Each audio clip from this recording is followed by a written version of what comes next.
여호와께서 레아가 사랑받지 못함을 보시고 그의 태를 여셨으나 라헬은 자녀가 없었더라.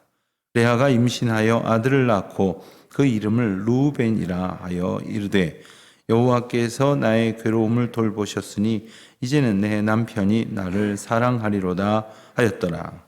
그가 다시 임신하여 아들을 낳고 이르되 여호와께서 내가 사랑받지 못함을 들으셨으므로 내게 이 아들도 주셨도다 하고 그의 이름을 시므온이라 하였으며 그가 또 임신하여 아들을 낳고 이르되 내가 그에게 새 아들을 낳았으니 내 남편이 지금부터 나와 연합하리로다 하고 그의 이름을 레위라 하였으며 그가 또 임신하여 아들을 낳고 이르되 내가 이제는 여호와를 찬송하리로다 하고 이로 말미암아 그의 이름을 유다라 하였고 그의 출산이 멈추었더라. 아멘.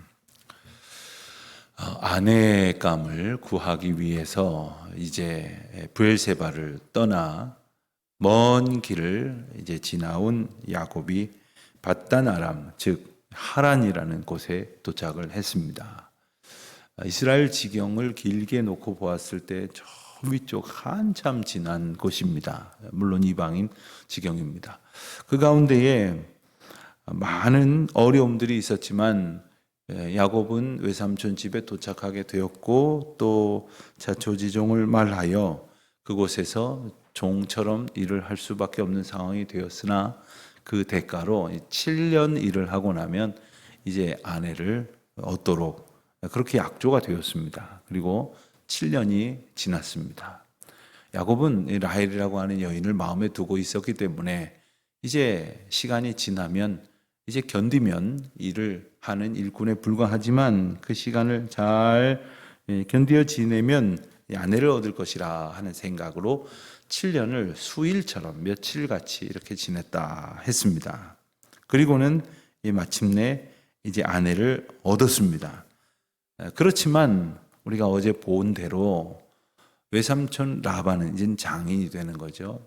라반은 야곱을 속여서 라헬을 신방에 들여보낸 것이 아니라 라헬의 언니인 레아를 들여보내게 되었습니다. 자, 이 레아랑 결혼할 수밖에 없었으면 몰라도 7년 동안 연모했던 라헬이 저 옆에 있는데 레아를 아내로 삼아 살 생각이 별로이 들지 않았을 것입니다. 게다가 속았다고 생각한 야곱은 외삼촌에게 항의를 합니다. 그런데 외삼촌은 이제 이리저리 변명을 둘러대고서는 라헬, 작은 딸 라헬을 마음에 두고 있었던 야곱의 그 심리를 이용해서 오히려 7년도 일을 하면 이 라헬마저도 아내로 주겠다. 아마도 야곱이 일꾼으로서의 역량은 대단히 뛰어났던 것 같습니다. 이후에도 우리가 그가 참 독특하고도 그리고 신비한 방법으로 하나님의 은혜를 구해서 맡겨진 일을 아주 능력 있게 감당하는 모습도 보게 됩니다만은 이 계산이 속이 밝은 라반이 이것을 놓칠 리가 없었을 것입니다. 이 자녀들을 딸들을 다 아내로 준다 하여도 이 야곱을 붙들어 일꾼 삼아 이 일을 맡기는 것이 좋겠다고 생각을 했던 모양입니다. 그래서 졸지에 아내가 둘이 됐습니다. 7년도 일을 해주기로 했으니 그 집에서 일한 시간은 14년이 되었습니다.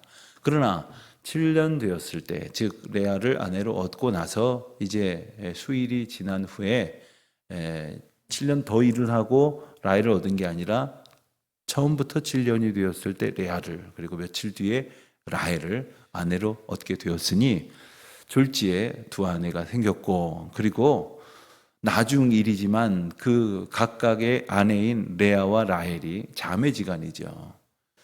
이 아들을 낳는 경쟁 관계로 돌변을 하게 되고 자기들이 아들을 낳는 것으로도 모자라서 자기의 여종들을 남편에게 들여보내서 여종들에게서도 아들을 낳아서 무조건 내 아들이 우리 쪽 아들이 더 많아야 되겠다. 이런 경쟁을 하게 된 것입니다.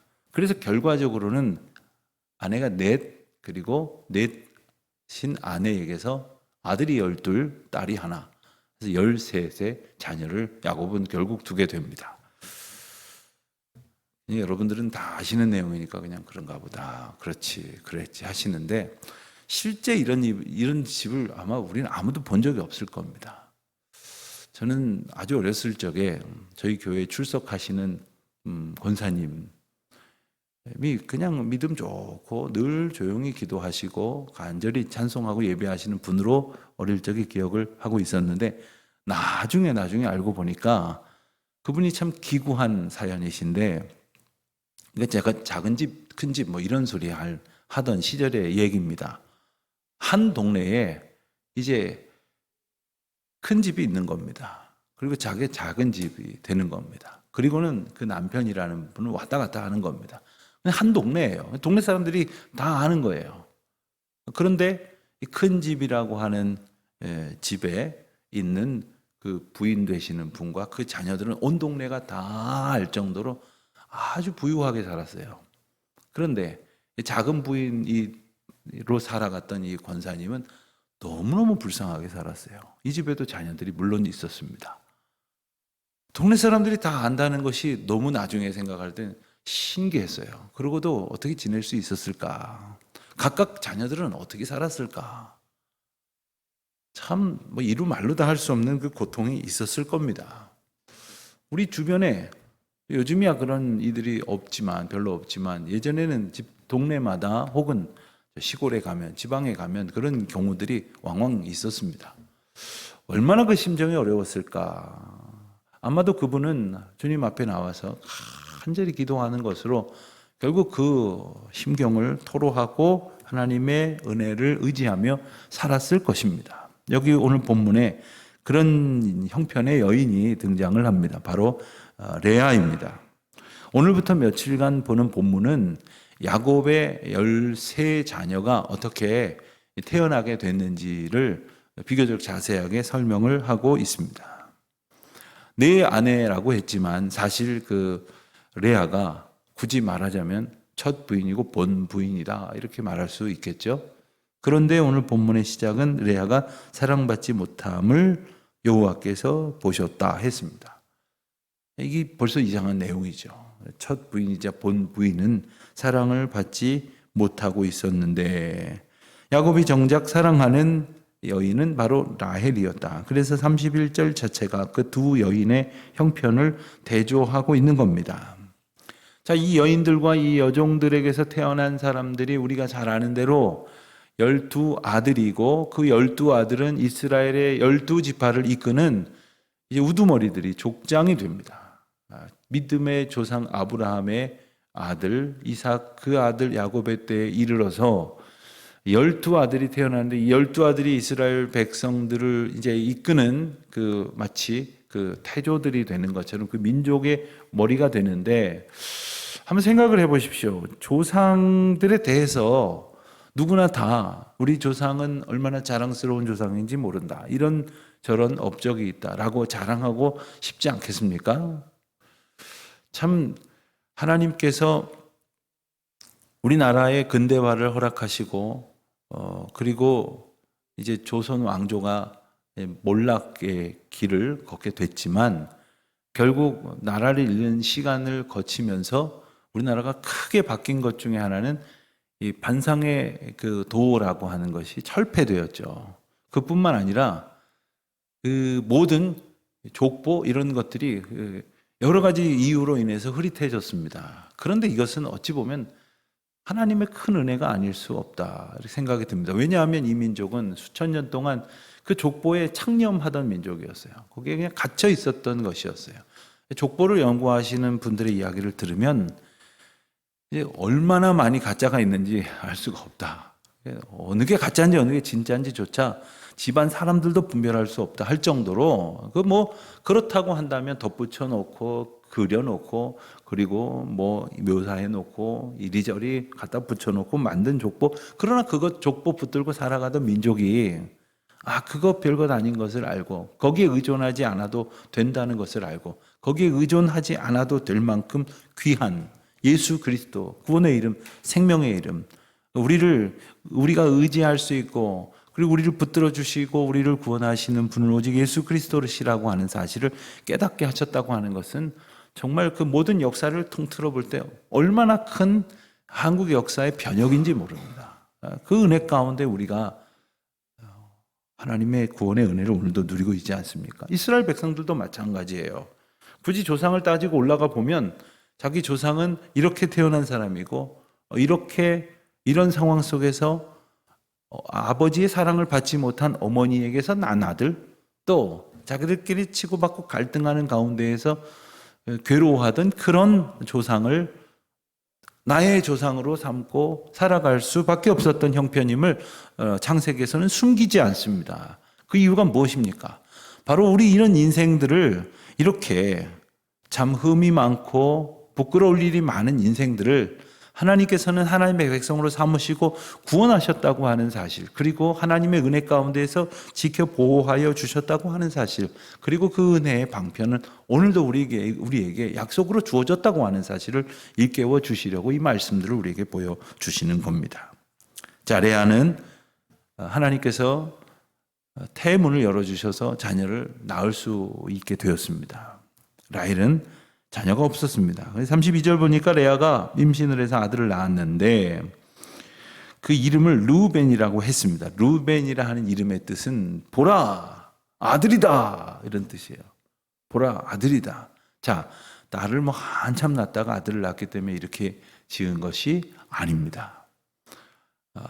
당시에는 그 이후에도 모든 역사가 그렇습니다만은 아들을 낳았다고 하는 것은 특별히 그 아내가 유일한 상황이 아닌 여러 여인들이 한 남자의 곁에 있다고 했을 때 아들을 낳았다고 하는 것은 이제 확고한 이 적통을 이어가는 아버지의 그 혈통을 이어가는 그야말로 그 많이 참된 가족의 계보를 잇는 아내이고 자녀다라고 하는 것을 선언하는 의미가 있습니다.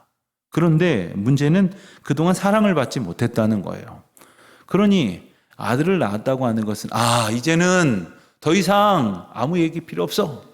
이제는 더 이상 슬퍼할 일도 없고 논란할 필요도 없고 아쉬워할 것도 없어. 이제 아들을 낳았으니까 보라 아들이다. 이러니까 이제 나는 이제 사랑받고 사랑하는 그러한 온전한 가정을 이루게 될 것이다 하는 기대를 갖지 않겠습니까? 그래서 그는 말하기를 여호와께서 나의 괴로움을 돌보셨으니 이제는 내 남편이 나를 사랑하리로다 라고 말했다는 거예요. 그러니까 이 레아가 말한 것 속에 당시 상황이 다 담겨져 있습니다. 첫째, 내 남편이 이제는 사랑하리로다. 여태까지는 사랑하지 않았다는 얘기죠. 그리고 그의 마음이 괴로웠다는 얘기죠. 그런데 그 괴로움을 하나님께서 돌보셨다는 말입니다. 그러니까 레아는 하나님을 온전히 의지하는 가운데 이 모든 상황을 견디고 있었습니다. 그런데 33절 보니까 그가 다시 임신하여 아들을 낳고 또 이렇게 말했습니다. 여호와께서 내가 사랑받지 못함을 들으셨으므로 아들을 주셨다 했습니다. 그래서 낳은 아들 이름이 시므온인데 시므온의 뜻은 들으심이라는 뜻이었어요.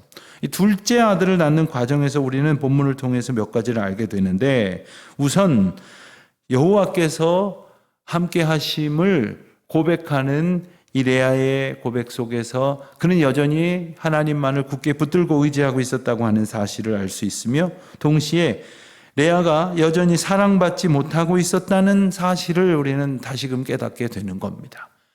르우벤을 낳았을 때 이제는 해결이 됐다. 이 슬픔 다 해소가 될 것이다 라고 생각을 했지만 여전히 사랑을 받지 못하고 있었던 것이고 이 하나님께서 그 나의 신음에 응답하셨다라는 신앙의 고백을 이제 레아가 드리고 있는 겁니다.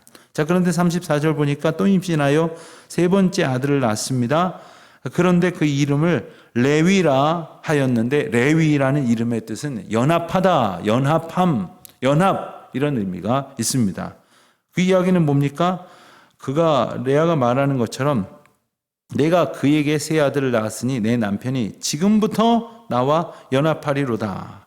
아직도 연합하지 않고 있었던 형편이라는 사실을 그는 괴로움 속에 피력하고 있는 것입니다. 여러분, 결혼을 했는데 남편이 아이가 둘을 낳아 키우고 이제 셋째를 뱃속에 넣고 있는데도 아직도 우리 부부는 연합한 부부가 같지 않다고 여긴다면 그 부인의 심정은 어떻겠습니까? 그냥 뭐 돈 버느라고 바빠서 아주 대단히 중요한 일을 맡아서 나라를 위해 헌신하느라고 그랬다면 또 그러려니 하겠는데, 이거는 한 집안 안에 있는, 그것도 동생에게 드나들면서 자기를 부인 취급하지 않는 그러한 남편을 두고 있었던 레아의 심경을 한번 우리가 상상이나 할 수 있겠습니까? 어쨌든 이제부터는 연합하겠구나 하는 마음을 갖고 레위라 이름을 지었는데, 35절에 보면 다시 또 그가 임신하여 아들을 낳고 이름을 유다라 지었습니다. 유다라는 이름은 찬송하다, 찬송함, 찬송 이런 뜻인데, 레아는 이제 말하기를 내가 이제는 여호와를 찬송하리로다 라고 말했다는 거예요. 여기에 그러면 이제 문제는 해결됐나 보다 라고 생각할 수 있지만, 이후에 나오는 이야기를 보면 결코 그렇지가 않습니다. 여전히 야곱의 마음은 레아에게 있지 않았고, 그리고 아이를 넷을 낳으려면 시간이 얼마나 흘렀겠습니까? 13자녀가 네 아내에게서 태어났으니 아마도 그 한 사람이 낳는 것보다는 시간이 짧아졌겠으나, 레아만 지금 넷을 이어서 낳았으니 적어도 한 4, 5년 이상은 충분히 지났을 것입니다. 그만큼의 시간이 흘렀는데도 불구하고 여전히 레아는 남편의 마음을 얻지 못하고 있었습니다. 그러나 이제는 여호와를 찬송하리로다. 무슨 말입니까? 그런 거 상관없다. 이제는 주님만 바라보고 나의 형편이 어떠하든지 여호와를 찬송하는 삶을 살아가겠다. 여러분, 우리가 때로는 어떤 문제 앞에 봉착했을 때 기도는 하지만, 예배는 드리지만, 찬송은 하지만 나의 마음이 이 문제에 묶여져서 온전한 찬송을 드리지 못할 때가 있습니다. 그러면서 하나님 이 문제만 해결해 주신다면 정말 하나님을 기쁘게 찬송하고 섬기며 예배하는 삶을 살아가겠습니다라고 간구하게 되지만, 사실은 이 문제에 매몰되어지는 순간 그 말한 대로, 고백한 대로 살아가지 못하게 된다는 것이죠. 레아가 그랬습니다. 그러나 그는 이 여러 해가 지나면서 어쩌면 바뀌지 않는 이 상황을 보면서 포기했다라고 생각할지 모르지만, 그런 것이 아니라 이런 어떤 상황 속에서도 주님을 찬양할 수 있는 하나님의 은혜를 그가 갖게 되었다는 거예요. 모든 상황을 뛰어넘는 하나님의 은혜를 경험했다는 거예요. 그래서 나의 형편 때문에 감사하고 찬양하는 것이 아니라, 내 비록 상황이 넷을 낳고도 여전히 사랑을 받지 못하는 형편이라 할지라도 내가 이제는 그런 것과 상관없이 나의 하나님, 나의 구주, 오직 예수 그리스도를 나의 길과 소망으로 우리가 믿음으로 고백하게 하시는 은혜를 얻게 된 것처럼 레아에게도 그런 은혜를 주셨다는 것입니다.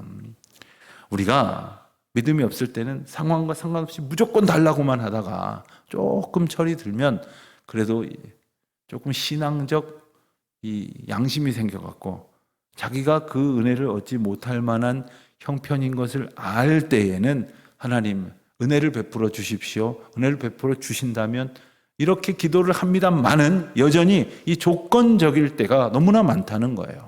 그러나 그것을 뛰어넘는 차원, 하나님께서는 우리의 조건을 응답해 주시는 것이 제일의 목적이 아니라 하나님의 일을 하심으로 하나님의 뜻을 이루시는 것이 하나님의 목적이고, 우리는 모든 상황 속에서 그 하나님의 섭리와 은혜를 깨달을 때에 비로소 바른 신앙의 삶을 살아갈 수 있게 되는 것입니다. 비록 이와 같은 형편이 우리 삶에 또 어떠한 형태로 다가온다 할지라도 상황에 매몰되지 아니하고 여호와를 찬양할 수 있는 믿음을 하나님의 은혜로 얻게 된 레아처럼 모든 상황을 초월하게 하시는 은총을 얻게 하시는 주님의 은혜처럼 오늘도 그 은총을 누리며 살아가는 하나님의 돌보심과 그리고 은혜 주심을 체험하는 귀한 한 날이 되시기를, 그 은혜 가운데에 우리의 모든 상황을 온전히 주장하시는 주님 앞에 우리의 믿음의 고백을 드리는